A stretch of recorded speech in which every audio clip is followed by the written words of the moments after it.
Not a dandruff. Nothing.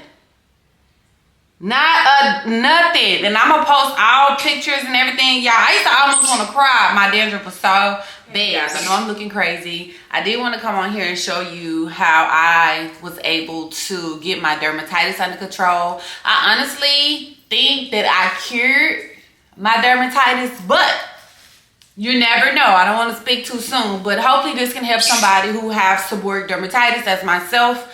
I had suffered from it for 2 years, and I finally took down my braids from under my uni, and I did not have no dandruff. Y'all, my flare-ups used to be so bad in the front. So I'm gonna show you guys what my routine is that helped me tremendously in my shampoo routine. And yeah, let's get into it. I don't want to make this video too long or anything like that, but I'm gonna show you guys the steps that I do and what I'm doing. And this is what my hair looks like. I will put some clips in here so y'all can show, y'all can see how severe my dermatitis was. I had to cut my hair off because it was so bad. My hair was shedding.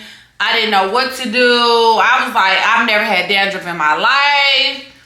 I'm not gonna say I never had dandruff. You know, when you keep braids and stuff in, you will get a little bit, but my scalp was, I could not keep braids for more than a week and a half because the dermatitis was so bad. You get the flakes, you get the fish flakes, you get all of that. And sometimes it get embarrassing. Like me laying on my dude's shoulder and he having to do this.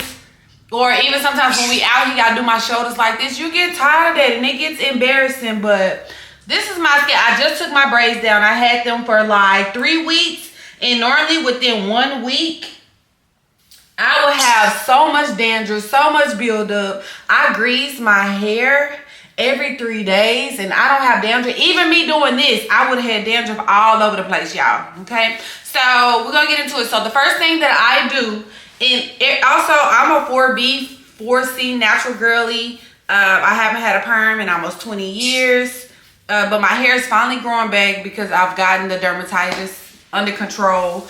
Because if anybody who suffered with dermatitis, you already know the shedding, the breakage, the all that, you name it, it will come. Okay, so the first thing I started doing was I used the African Pride. Let's see if y'all can, if it'll zoom. Will it zoom in? Hopefully y'all can see. But everything will be linked in my Amazon storefront, so you'll be able to see the link. So this is the Moisture Miracle from African Pride. Aloe and coconut water detangle. So this is a pre-poo. Okay, so for all my natural girls, you know you want to be as soft as possible on your hair. I use this first as a pre-poo to detangle my hair. Now, I don't know if it has something to do with it, but I've been able to keep my length retention and everything like that when I pre-poo, and it's not as hard on my hair when I detangle. Okay, so I cut my hair off twice actually. The first time I went to the beauty shop and the girl, my hair used to be long, and I was like, just cut it off because it was getting thin. It was thin. Let it go, y'all. I know we don't want to get that big chop, but I did. I cut it to ear lip bob, and I was like, let me start over. And then I ended up not treating my hair properly, and I ended up had to cut it off again recently, like 4 months ago. But me getting trims every 6 weeks has helped me tremendously with doing it. So I just put my hair in sections, and I can do the pre-poo part. And then it has like a lot of, I don't want to say slippage, but yeah. And I just detangle. I started, and this is how I detangle my hair. This is for you to not be as hard when detangling, because you never want to detangle on dry hair, y'all. Remember that. Never detangle on dry hair. And as you can see, ain't no flakes fell in the camera. Ain't none of that done fell. So I'm excited about that. So what you want to do is pre-poo your whole head. And we can fast forward to this part so we can get to the shampoo process. But this is the first step that I do, the detangling. And I saturate it too, baby. Saturated. And I remind you, I've had these little 9 braids in for 3 weeks. So it was time for a wash, and it goes right through. right through, y'all. Okay, so now my hair is all pre-pooed and everything. I don't have to let mine sit for too long because my hair wasn't really tangled. But if you are having severe matting, anything like that, please let it sit for 15-20 minutes. Next, I'm gonna go in with my Head and Shoulders apple cider vinegar clear and fine shampoo. Okay, if you've had like braids or anything, protective styles or anything like that, I always use a clear and fine shampoo. And I'm a low porosity girl, so I'm only speaking on low porosity hair girlies, 4C, 4B. I go in, it clarifies the scalp, it restores shine to hair. So you want to clarify your scalp, you want to get a clean scalp, you don't want to have buildup, you don't want to have these certain things. And instead of going through my whole wash routine, you know what, I'm just going to tell y'all. Okay, so I pre-poo first. We already know that I use the African Pride pre-poo. My next thing I'm going to do is I am going to wash my hair maybe once or twice. I might do it once because my scalp is not clogged. I'm gonna do the Head and Shoulders apple cider vinegar clarifying thing. And here, my next shampoo is the Holy Grail. And I think this is what actually helped my scalp. I know a lot of people like Celsium Blue. I know a lot of people like that. But this Nazarol is an anti-dandruff shampoo, okay? It got ketoconazole in it, but it's anti-dandruff, okay? So this shampoo kind of like helps fight the fungus, y'all. This is my second shampoo, okay?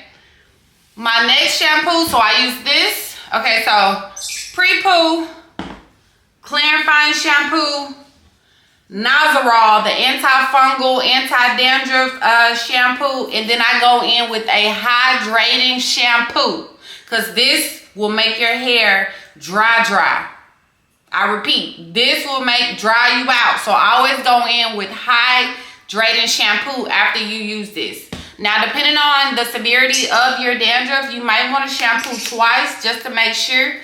But this is the Holy Grail. Some people use Celsium Blue. Some people use the Sulfur 8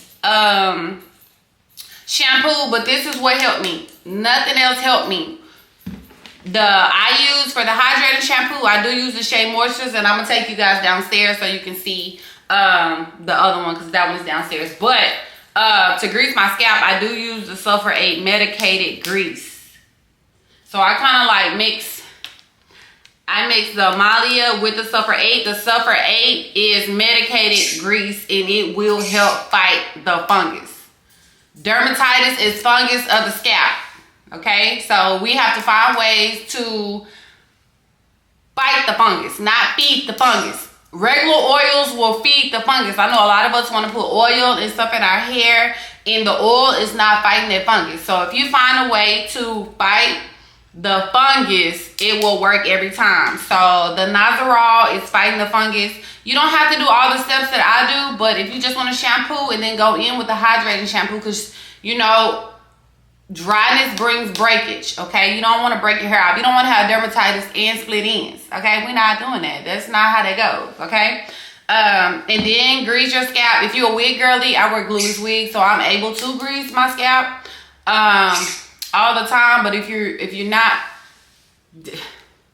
and most of the time us dermatitis, if you wear braids, grease your scalp with Sulfur 8 grease. I kind of like mix the alma oil and the Sulfur 8 just because I'm trying to grow my hair back out and everything like that. So now that I have a healthy scalp, I'm able, I feel like I done grew 2 inches since then. Because at first my hair was this, and remember I had to repeat and cut it off again. So it is starting to grow back tremendously now that I've taken care of my scalp. Okay, if you have fungus of the scalp, which is dermatitis, seborrheic dermatitis, if you have bad dandruff or anything, that Nazarol is where to go. I was gonna let me know if y'all want me to do a full shampoo routine. So hopefully you guys already subscribed. Hopefully you guys already liked the video. I try not to be too long-winded. If you guys want me to do a step-by-step shampoo routine, I will do so. Love y'all. Bye.